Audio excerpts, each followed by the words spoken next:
आज जो हमारी गेस्ट हैं उनको सब वंडर गर्ल ऑफ इंडिया के नाम से जानते हैं। Please give an energetic and warm welcome to Janvi.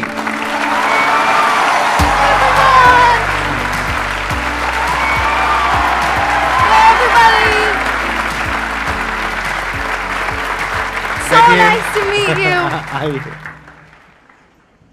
मैं शुरू करने से पहले एक बात बोलना चाहूंगी।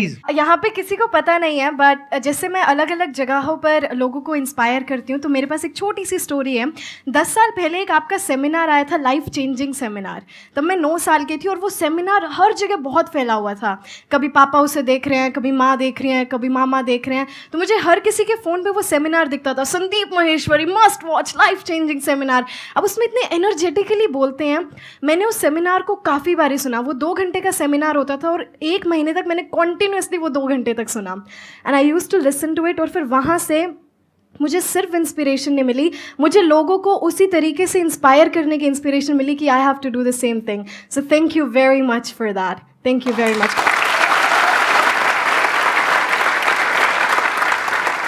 आपके आई थिंक कई तरह के एक्सेंट है ना, मैंने देखा आपका एक वीडियो में देखा था मैंने कि आप यूएस एक्सेंट में भी बोल लेते हो, यूके में भी बोल लेते हो, और कौन कौन से एक्सेंट? ब्रिटिश, अमेरिकन, आरपी, पोश, ऑस्ट्रेलियन, स्कॉटिश, कैनेडियन, नॉर्फॉक। अभी कौन सा चल रहा है? अभी के लिए कोई सा नहीं, अभी ये न्यूट्रल है। अभी नॉर्मल है। हाँ। अब आप मोटिवेशनल स्पीचेस भी दे रही हैं जी, लोगों को इंग्लिश भी सिखा रही हैं। आपका यूट्यूब चैनल भी है जहाँ पे अराउंड 1 मिलियन 1 मिलियन सब्सक्राइबर्स हैं। It's nothing compared to you. That's absolutely fine. अभी आपकी एज भी नथिंग कंपेयर्ड टू मी है। तो अब मैं ये जानना चाहूंगा कि ये इसकी शुरुआत कहाँ से हुई, यानी आपके अंदर एक थॉट कहाँ से आया कि मेरे को इंग्लिश बोलना सीखना है? ये एक्चुअली थॉट पहले मुझे नहीं आया था, मेरे पापा को आया था। पापा जो पापा भी यहाँ पर है? जी, मेरे पापा वो बैठे हुए नमस्कार जी। उन्हें ऐसा लगता था उस टाइम पे, आई वॉज बोर्न इन 2003। तो जब आप इंग्लिश बोलते हैं, खासकर हमारी कंट्री में, अब तो ऐसा नहीं है, पहले आपको एक अलग से एज मिलती थी कि अच्छा इंग्लिश बोलता है, यू मस्ट बी इंटेलिजेंट, उस तरीके की एज मिलती थी। तो वहाँ से फिर पापा को लगा अपने बच्चों को इंग्लिश सिखानी है। अब घर में सब हरियाणवी बोलते हैं, कोई बोलने वाला था नहीं। तो पापा को जितनी थोड़ी बहुत आती थी, घर पे चीज़ें होती थी, गांव वाले घर में जो चीज़ें होती हैं, हल्दी, नमक, चिमटा, फूकनी, ऐसी ऐसी जो चीज़ें होती हैं गांव में, तो वो सभी मुझे इंग्लिश में बताने लगे वो। पर इंग्लिश में वो फ्लुएंसी नहीं आई, क्योंकि फ्लुएंसी आसपास किसी में थी नहीं। तो उस इंग्लिश की फ्लुएंसी लाने के लिए मेरे को पापा रेड फोर्ट और इंडिया गेट लेके जाते थे संडे को। हर संडे मैं और पापा हरियाणा से निकलते थे, we used to come to Delhi. तो वहाँ पे वो फॉरेनर्स होते थे, तो मैं उनसे बात करती थी कि excuse me, can I please have 30 seconds of yours. तो वो मुझसे बात करते थे, तब उनका एक्सेंट सुनती थी मैं कि इनका एक्सेंट बड़ी अलग चीज़ है। वो एक क्यूरियोसिटी आई कि पापा ये ऐसे क्यों बोलते हैं, ये अपना टी क्यों खा गया यहाँ पे, ये आर को ऐसे अपना why is rolling his tongue, ऐसा क्यों है?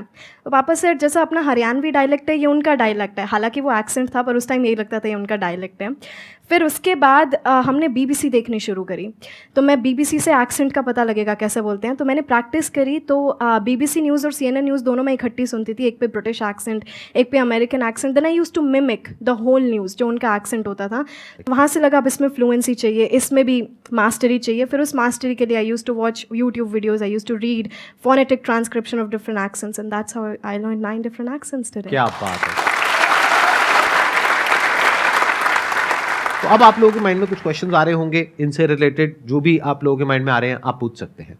जानवी मैम, पहले क्वेश्चन आपसे है कि मतलब अभी जो मैं तैयारी कर रहा हूँ, नीट का तैयारी कर रहा हूँ, तो इंग्लिश सीखने के लिए उतना टाइम नहीं मिलता है कि मतलब पढ़ाई छोड़ के अगर मैं इस चीज़ पे ध्यान दूँ उतना, तो उस पढ़ाई पे फिर मेरा वो चला जाता है, मतलब कम आने लगता है मार्क्स वगैरह वगैरह।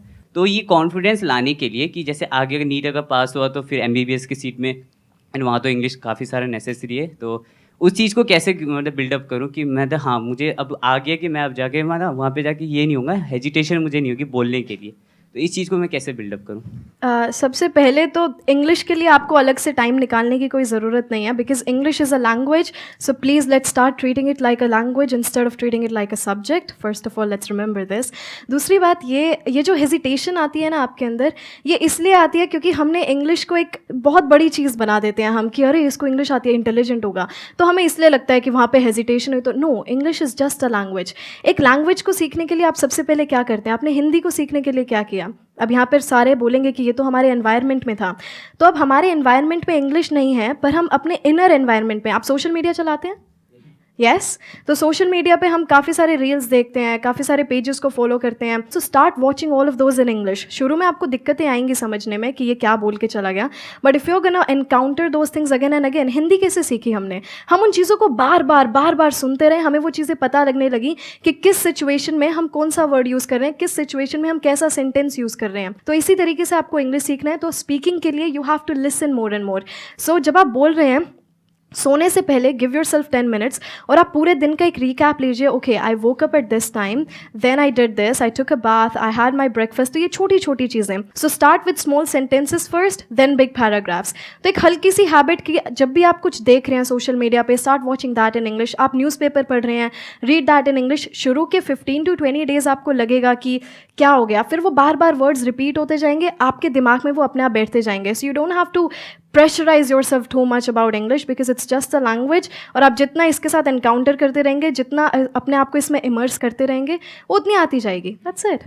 मेरा क्वेश्चन है, जैसे कि उस वॉल पे एक कोट है, don't think outside the box, think like there is no box. तो हम उस जो हमने पहले से सोच रखा है कि बॉक्स है, तो उस बॉक्स को हम कैसे डिस्ट्रॉय करें?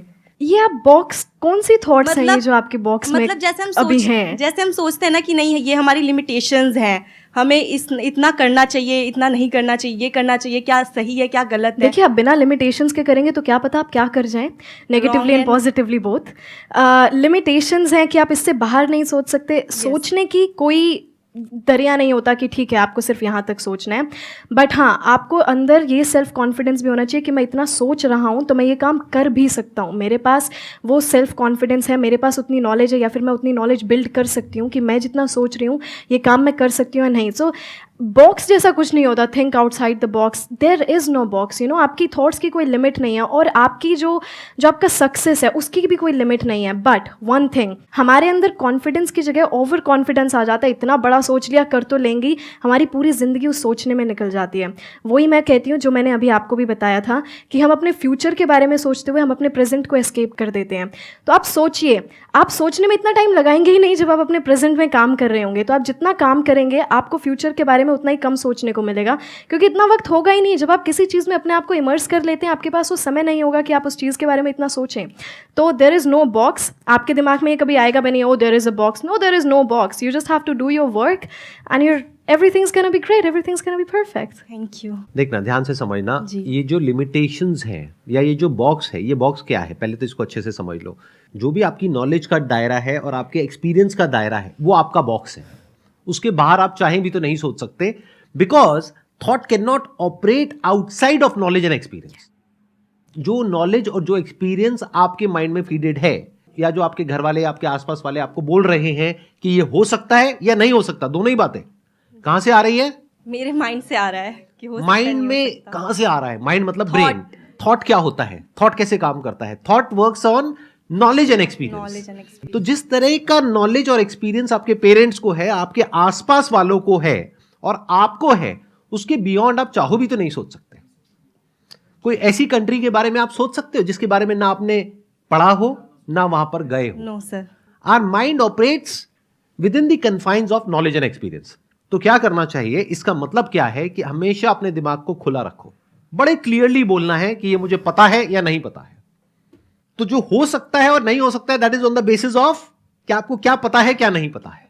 तो अगर मैं अपने पता है कि दायरे को बढ़ा लूं, तो जो हो सकता है उसका भी दायरा बढ़ जाएगा. जैसे आज मेरे लिए जो पॉसिबिलिटीज है, या जहां तक मेरा माइंड सोच सकता है, क्या आपका सोच सकता है? नहीं. आप कह रहे हो नहीं. क्यों? वजह बताओ क्यों? नॉलेज. बट नॉलेज कौन सी नॉलेज? बुक्स में जो नॉलेज होती है, स्कूल कॉलेज में होती है, वो knowledge? Practical knowledge. Number 1 is practical knowledge and experience. Number 2, exposure to the international world. तो you don't have any idea कि मेरी थॉट प्रोसेस कहां पे अलाइंड है. फॉर एग्जाम्पल, आप अपने घर में जाकर के बोलते हो, बड़ा सिंपल सा एग्जाम्पल है कि मैं एक बिजनेस करना चाहती हूं अपने बेस पे, और मैं इसको 10-20 हजार रुपए से शुरू करूंगी और मैं महीने का 10 करोड़ कमाऊंगी. क्या होगा? देखो, आपको खुद को हंसी आ रही है, घर वाले तो पता नहीं क्या करेंगे. क्या होगा घर पे अगर आपने ऐसे जाकर के बोल दिया तो? मना कर देंगे. क्यों मना करेंगे? कि उनको ऐसा लगेगा कि ये पॉसिबल नहीं है. इसलिए. क्यों वो ऐसा बोल रहे हैं कि ये नहीं हो सकता? क्योंकि वो मतलब वहां तक नहीं सोच पा रहे ना जहां तक मैं सोच रही हूँ. आप भी कहाँ सोच पा रहे हो? ये तो मैं सोच पा रहा हूँ, आप भी कहाँ सोच पा रहे हो? एक मिनट रुको। देखो वो क्यों नहीं सोच पा रहे, क्योंकि उन्होंने अपने आसपास में क्या देखा है कि बिजनेस कैसे होता है। इंडिया में अगर आप ज्यादातर देखोगे बिजनेसेस कैसे होते हैं, पैसा लगा करके पैसा कमाया जाता है। पहले बहुत बड़े पैसे की इन्वेस्टमेंट करी जाती है और वो जो पैसा लगाया जाता है उसमें बहुत बड़ा रिस्क होता है। तो पहले तो हमने अपने आसपास में यही देखा है।